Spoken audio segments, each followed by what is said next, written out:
Period 5, 1844 to 1877. Period 5 begins at 1844 with the election of James K. Polk and the approaching Mexican-American War. Period 5 ends at 1877 with the formal conclusion of the Reconstruction Era in the South. Here's the period at a glance. The United States became more connected with the world, pursued an expansionist foreign policy in the Western Hemisphere, and emerged as the destination for many migrants from other countries. The desire for access to natural and mineral resources and the hope of many settlers for economic opportunities or religious refuge led to an increasing migration to and settlement in the West.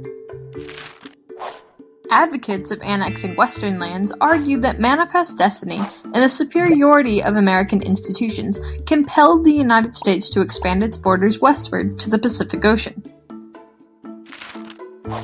Ideological and economic differences over slavery produced an array of diverging responses from Americans in the North and the South, which were further intensified by expansion westward. The Mexican Cession led to heated controversies over whether to allow slavery in the newly acquired territories. Some Northerners did not object to slavery on principle, but claimed that slavery would undermine the free labor market.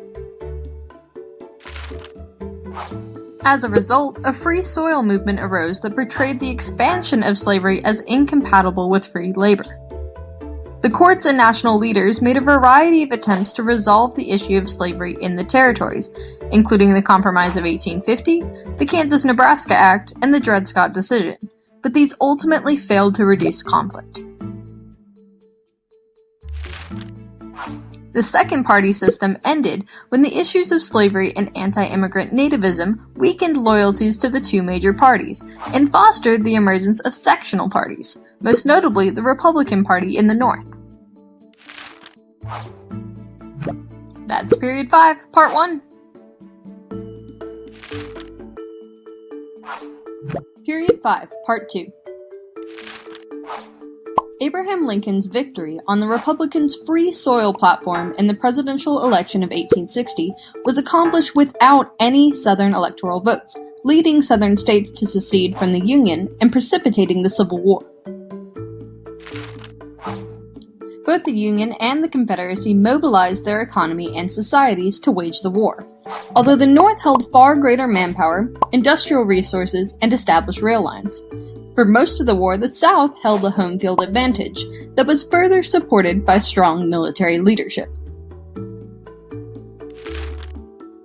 Lincoln and most Union supporters began the Civil War to preserve the Union, but Lincoln's decision to issue the Emancipation Proclamation reframed the purpose of the war and helped prevent the Confederacy from gaining full diplomatic support from European powers. Many African Americans fled Southern plantations and enlisted in the Union Army, helping to undermine the Confederacy.